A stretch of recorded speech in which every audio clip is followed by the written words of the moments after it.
Steve Morgan for Fishing Monthly Magazines, and I'm here with the guys from Fish-Tec Solutions, and in particular Craig Simmons, and we've got a few very interesting Imakatsu lures. And Imakatsu, I'm not quite sure what it means in Japanese, but it could mean crazy ideas, because I see a lot of crazy ideas come out, but there's a few lures you've selected here that look like they're going to be great for the Australian market. And can you run us through some of these models, particularly that one that looks like an ice cream spoon?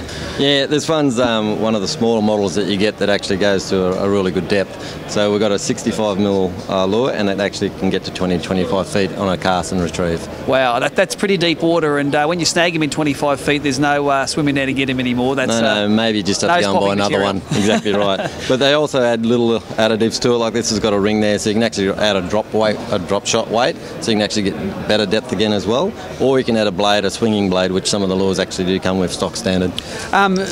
Move on to one of these, the chatterbait style lures, but it's not a chatterbait on a jig, it's on a stick bait. So what's this fella? So it's called an alive chatterbait. It's a new innovation. Actually have to have a tungsten weight there for it to keep down and stay in the water. So that's something that it's only been achieved by Imakatsu.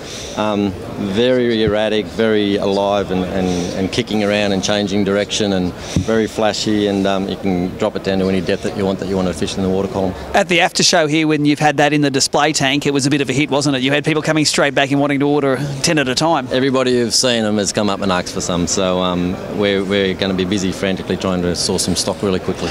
Yep. Thirdly, we have an Australian-friendly solution to the Alabama rig, and of course the Alabama rig is where you can throw 5 swim baits on the one rig, very big in the US, but in Australia in freshwater, especially in Queensland, you're only allowed 1 hook on the rig. So this addresses that situation. You've got a couple of small trailer baits, and then the one big bait down below for the fish to grab onto it. You think this is going to be a big hit with the bass? Well, it's actually, I've fit this one up to a bass size, but actually a cod bait as well. It's actually in the studies and the fishing that we've done.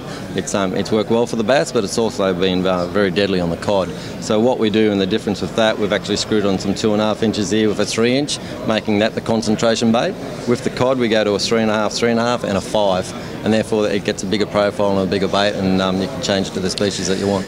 From my experience, the Imakatsu baits, they're not a budget brand. What sort of price do these models start at? Well, it used to be a bit higher, but we've been fortunate enough to increase our buying power, so we've actually been able to get them under a $30 retail price now. So under $30 for any of those 3 baits. When are they going to hit the stores in Australia?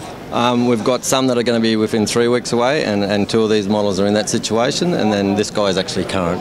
So a lot closer than what they used to be. It used to be a 6-month turnaround, and now we're looking at 6 to 8 weeks, and sometimes even shorter. When information becomes available, what's the website? The website's Fish-Tec Solutions, and it's growing and getting more public and updates every week. So people should be go and see all that stuff and get to see it very shortly. So if you want to see some crazy Japanese lures, look for the Imakatsu brand in your local tackle store.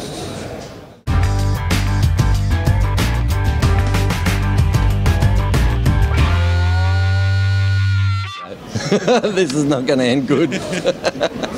Now, over the years, we've seen Michael Starkey destroy a lot of gear. Generally, it's reels that aren't Megabass brand for his pro staff, but in this case, it's going to be Imakatsu lures. Mick, how hard is it to break a bib off one of these things? Oh no!